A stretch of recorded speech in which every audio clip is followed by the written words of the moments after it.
What is up guys? Good noon sa lahat. At kakatapos lang natin yung previous video natin, no? Tungkol sa pagbebenta ng GPR natin sa tamang tao, no? Hopefully tamang tao yun. So eto tayo ngayon guys. Andito tayo sa may Bukidnon. At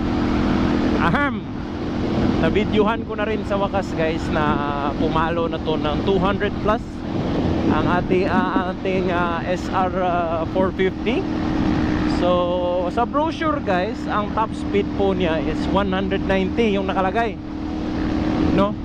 Kaso nga lang sa brochure po is pihikan po sila, pihikan or timid, kasi hindi nila gustong hindi ma-met talaga yung expectations ng mga tao. Kaya yung nilagay nila is only 190, no? Yung 190 po guys, hanggang 5th gear po yan sa motor ko. So ang top speed po ng 5th gear nito is 192. Yun yung experience ko, no? Kasi iba-iba naman tayo ng kabigatan, no? Or ako po ay 70 kilos na tao, 5'9", 5'10 yung height, no? Kung may mas maliliit pa sa akin na rider, syempre mas grabe pa yung top speed na maa-achieve nya. So yun guys, ayun, shout out sa kasama ko si Jepoy sa kanyang super stock na kasi yung tawag niyan, super stock na sniper, no? Kasi naka full exhaust na yan, tapos may kalkal pipe yung stock niya, pinakalkal. Tapos ano pa, naka remap, ECU remap na by Thai Bombay, no? 3X15 na dyno remap tuning by Thai Bombay, no? Diyan sa may Lapasan, Cagayan de Oro City. So marami din yang nagpaparimap doon talaga na mga underbone, saka meron din mga backbone, no? Kagaya ng mga R3, mga naked, yung mga MT-03, MT-07, mga ganun, mga Yamaha, Honda rin meron. So isa rin yan sa mga trusted shop dun sa amin sa Cagayan de Oro.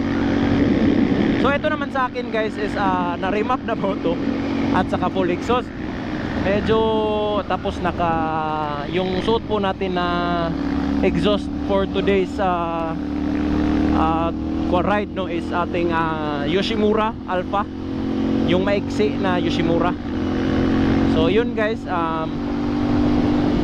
ang characteristics po ng muffler na to is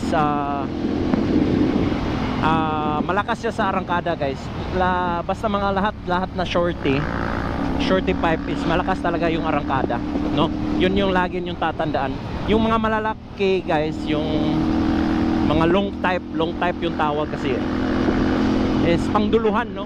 Pangduluhan. So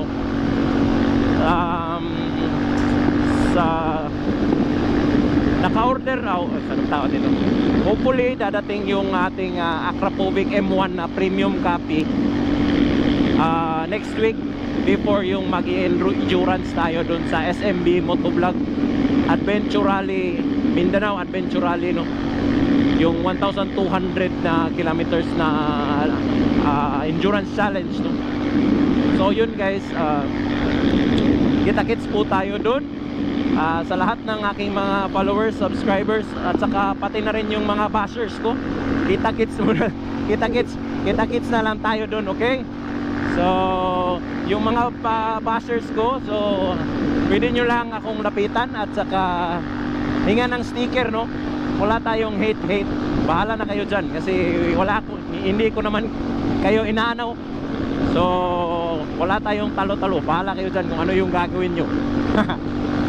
Basta andun ako doon at i-challenge ko yung sarili ko, at saka kasama na rin yung mga kaibigan ko, no? Si Jadren, saka si Dwight na naka RC390, at syempre si Jadren na naka Multistrada, no? V2S. So yun guys, kita-kits po tayo doon, kasi kami ay papauwi pa ng Cagayan de Oro. Grabe talaga, ang lakas na talaga ng kasama ko, no? Si Jepoy, no? Wala nang kaba, kahit may pick up sa kanyang harapan, no? Composed pa rin siya, hindi siya nataranta, hindi siya nag-brake. at yung ginawa niya ay pinaigi pa niyang humiga yung motor niya, yun ang dapat guys, hindi kayo mataranta, no? So perfect example yun sa mga galawan ng mga season riders na, no? Ganyan, huwag talaga pataranta. Gawin kung anong dapat gawin kung merong dumating man na unfortunate events or yung hindi mo inaasahan na mga pangyayari. Okay? So yun lang muna guys for today's video. Ride safe po kayong lahat. And welcome again sa ating YouTube channel, Shu Pimentel. At saka pakipollow na rin ng yung Facebook ko na Maraming Bashers.